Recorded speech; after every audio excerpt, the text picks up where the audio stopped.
Hello friends, Manoj Kumar ji के GS study केंद्र के यूट्यूब चैनल में आप लोगों का स्वागत है। हम लोग आज देखेंगे साइंस का कुछ क्वेश्चन है, उसको देख रहे हैं। इसमें पहला क्वेश्चन है, अंडे में कौन सा विटामिन लगभग नहीं पाया जाता है? तो विटामिन सी नहीं पाया जाता अंडा में। हम तारों को टिमटिमाते हुए देख पाते हैं, किसके कारण? तो प्रकाश के अपवर्तन के कारण देख पाते हैं।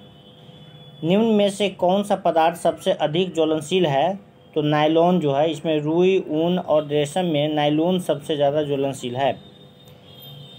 ऐसे आकाशीय पिंडों को जो ग्रहों से बहुत छोटे होते हैं लेकिन जिनकी कक्षाएं मंगल और बृहस्पति के बीच होती है, कहते हैं, मतलब उसे क्या कहता है? तो एस्टेरॉयड्स कहा जाता है। उसे एस्टेरॉयड यानी क्षुद्र ग्रह, एस्टेरॉयड यानी क्षुद्र ग्रह कहा जाता है, जो मंगल और बृहस्पति के बीच में पाया जाता है। इसके बाद है, सूती और ऊनी रेशों में अंतर किया जा सकता है क्या? जलाकर हम देख सकते हैं कौन सूती है कौन ऊनी है। इसके बाद है, बर्फ पर दाब बढ़ाने से उसका गलनांक क्या होगा? घट जाएगा। जब बर्फ पर हम दबाव डालते हैं तो उसका गलनांक घट जाता है। सूर्य उदय होते समय व डूबते समय लाल क्यों दिखाई देता है? इसलिए प्रकीर्णन के कारण दिखाई देता है, प्रकीर्णन के कारण दिखाई देता है। इसके बाद घरों में विद्युत संयंत्र जोड़े जाते हैं, किस क्रम में? तो समांतर क्रम में, समांतर एंड पैरेलल क्रम में। इसका लोहे में जंग लगना क्या है? तो लोहे में जंग रखना एक रासायनिक क्रिया है। इसके बाद है, केतली में पानी का गर्म होना उदाहरण है, किस चीज़ का उदाहरण है? तो संवहन यानी कन्वेक्शन का उदाहरण है। कन्वेक्शन यानी संवहन का उदाहरण है कौन? केतली में पानी का गर्म होना। इसके बाद कुपोषण से सबसे अधिक किसकी कमी होती है? कुपोषण से। तो जो जिस कुपोषण मतलब प्रोटीन की कमी से सबसे ज़्यादा प्रोटीन कमी हो जाता है, इसलिए कुपोषण होता है। इसके बाद है, उस कथन को छांटिए जो सत्य नहीं है, जो सत्य नहीं है। तो पहले सत्य को देख लेते हैं। सत्य है कि किसी वस्तु का द्रव्यमान हर स्थान पर समान होता है, एकदम सही है। इसके बाद किसी वस्तु का द्रव्यमान उस वस्तु के भार को प्रभावित करता है, ये भी सही है। इसके बाद किसी वस्तु का भार गुरुत्वाकर्षण बल से प्रभावित होता है, ये भी सही है। और ये गलत है।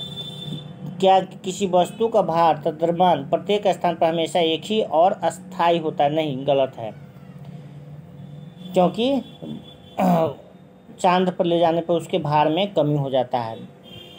इसके बाद आगे है, किसी बीकर में रखे हुए गर्म पानी को 70 डिग्री सेल्सियस से 60 डिग्री सेल्सियस तक पानी तापमान में कमी आने के लिए 8 मिनट का समय लगता है। बताएं कि यदि इस गर्म पानी को 80 डिग्री से 70 डिग्री तक ठंडा किया जाए तो कितना समय लगेगा? तो इसमें 8 मिनट का, जो इसे इसका एक फार्मूला है, इस फार्मूला पर बैठाएंगे जो बाद में देखेंगे। फिर आगे है, फ़ारेनहाइट तथा सेल्सियस माप में किसकी तापमान पर पाठ्यक्रम समान होता है? तो -40 डिग्री सेल्सियस तथा -40 डिग्री फ़ारेनहाइट दोनों बराबर होता है, -40 डिग्री सेल्सियस बराबर -40 डिग्री फ़ारेनहाइट। वही है, फ़ारेनहाइट तथा सेल्सियस माप में किसी तापमान पर पाठ्यांक समान होता है, तो -40 पर फ़ारेनहाइट और सेल्सियस दोनों बराबर होता है। ध्वनि उत्पादक तथा ध्वनि परावर्तित करने वाली सतह की दूरी कम से कम कितनी हो कि हम उस ध्वनि को प्रतिध्वनि साफ तौर पर सुनने में सक्षम हो पाते हैं? तो 17 मीटर होनी चाहिए। प्रतिध्वनि सुनने के लिए हमें 17 मीटर होनी चाहिए, 17 मीटर दूरी होनी चाहिए। इसके बाद है, एक 100 वाट 250 वोल्ट की क्षमता वाले बल्ब में कितनी विद्युत धारा प्रवाहित होगी? तो ये भी फार्मूला पर है, जो 0.4 एम्पियर धारा प्रवाहित होगा। इसका ध्वनि की गति सर्वाधिक होती है कहाँ? वायु में, निर्वात में और जल में और स्टील में। तो इसमें स्टील में सबसे ज़्यादा ध्वनि की गति होती है। इसके बाद है, विलेय यानी सॉल्यूट को विलयन माने सॉल्यूशन से पृथक किया जा सकता है, किसके द्वारा? तो बाष्पीकरण द्वारा, इवेपोरेशन के द्वारा अलग किया जा सकता है। इसके बाद, सोडियम को मिट्टी के तेल में क्यों रखा जाता है? तो हवा में इसका ऑक्सीकरण होने लगता है, हवा में इसका ऑक्सीकरण होने लगता है, इसलिए इसे मिट्टी के तेल में रखा जाता है, क्योंकि मिट्टी तेल में हवा नहीं होता है। इसके बाद है, चेचक के टीके का आविष्कार किसने किया? तो एडवर्ड जेनर ने किया। शरीर में ऑक्सीजन का पूर्ति कौन करता है? तो आरबीसी लाल रक्त कण जो है वह करता है। मनुष्य के शरीर में हृदय को एक बार धड़कने के लिए कितना समय लगता है? तो 0.8 सेकेंड लगता है। आंत ज्वर किसके कारण होता है? तो आंत ज्वर जो होता है टाइफाइड जिसको कहा जाता है, जीवाणु के कारण होता है।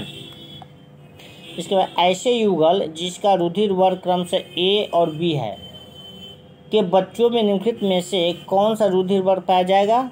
तो उसमें ए भी पाया जा सकता है, बी भी पाया जा सकता है, ए भी पाया जा सकता है, ओ भी पाया जाता है। चारों में से कोई भी पाया जा सकता है। निम्नलिखित में से कौन सा एक संक्रामक रोग नहीं है?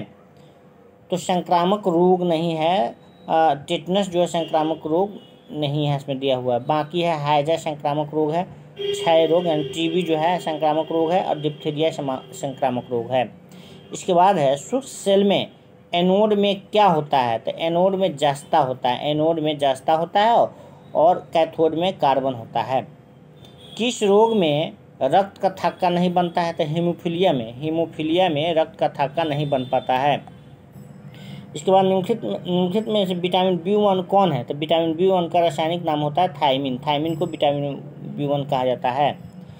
और वह निम्नलिखित ग्रहों को उनके उपग्रहों की संख्या के अवरोही क्रम यानी ज़्यादा से कम की तरफ सजाना है इसको। तो सबसे ज़्यादा है शनि का, इसके बाद है बृहस्पति का, इसके बाद है वरुण का, और इसके बाद है मंगल का। इसके बाद पृथ्वी का ध्रुवीय व्यास लगभग कितना है? तो पृथ्वी का ध्रुवीय व्यास 12,750 किलोमीटर है।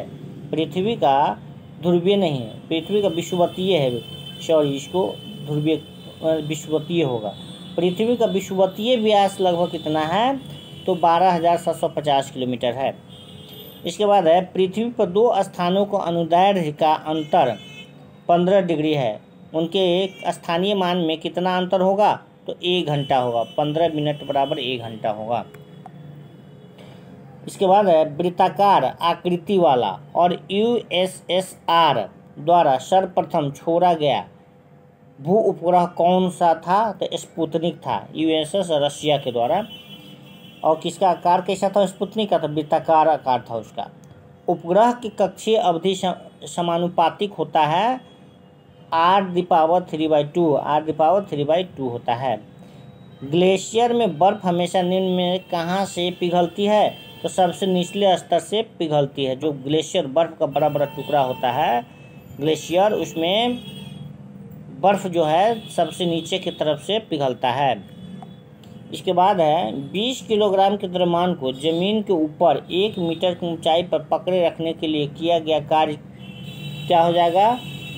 तो इसमें 20 किलो द्रव्यमान को जमीन के ऊपर 1 मीटर की ऊंचाई पर पकड़े रखने के लिए क्या गया? यहाँ होगा 0 हो जाएगा, ये नहीं होगा, 0 हो, क्योंकि इसमें विस्थापन नहीं है।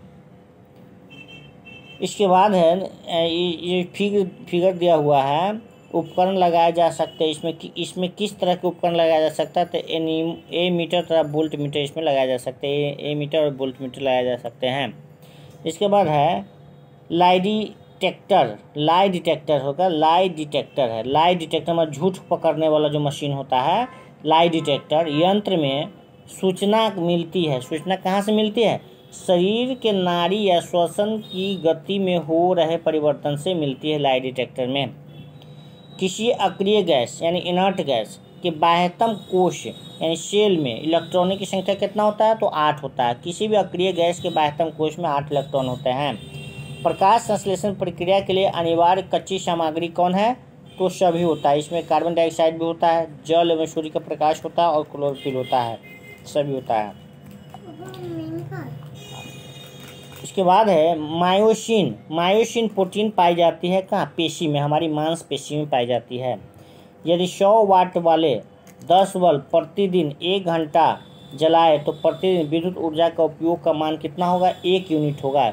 इसको सबको गुना करेंगे तो 1000 हो जाएगा, 1000 बराबर 1 यूनिट हो जाएगा। इसके बाद परमाणु सिद्धांत के जन्मदाता है कौन? डाल्टन है। कितनी ऊंचाई पर वायुमंडल में 1 डिग्री सेल्सियस तापमान घट जाता है? तो 165 मीटर की ऊंचाई पर 1 डिग्री सेल्सियस तापमान घट जाता है। इसके बाद है किसी श्रेणी के यौगिक के 2 क्रमागत सदस्यों के बीच CH2 का अंतर रहने पर उस श्रेणी को कहते हैं, क्या कहते हैं? समजातीय श्रेणी कहा जाता है। कोलाइड का उदाहरण माना जाता है गोंद। गोंद क्या है? एक तरह का कोलाइड है। इसके बाद है गैस से भरे एक जार में गुलाब का रंगीन फूल गिरने पर रंगहीन हो जाता है। तो जार में कौन सा गैस है? इसका मतलब क्लोरीन गैस है, क्योंकि क्लोरीन गैस के चलते ही गुलाब का रंगीन जो फूल होता है वो रंगहीन हो जाता है। इसके बाद है सामान्य स्वस्थ मनुष्य का रक्त दाब कितना होता है? तो 120/80 Hg होता है। पायरोमीटर, पायरोमीटर क्या है? तो पायरोमीटर से सौर विकिरण को मापने का यंत्र है, सौर विकिरण को मापते हैं। इसके बाद आइंस्टीन का जो समीकरण E = mc² में c बराबर क्या होता है? तो c बराबर प्रकाश का वेग होता है, c बराबर प्रकाश का वेग होता है। इसके बाद है गर्म पानी जिसमें अधिक मात्रा में नमक मिला हो, उसमें पीड़ित पाँव को, मतलब पीड़ित जो सूजा हुआ पाँव की सूजन, स्वेलिंग कम हो जाती है। इस घटना को क्या कहते हैं? तो ऑस्मोसिस कहा जाता है, ऑस्मोसिस कहा जाता है। तो इस तरह से कुछ क्वेश्चन था साइंस का, और फिर इससे आगे और अगले वीडियो में देखेंगे। तब तक के लिए धन्यवाद।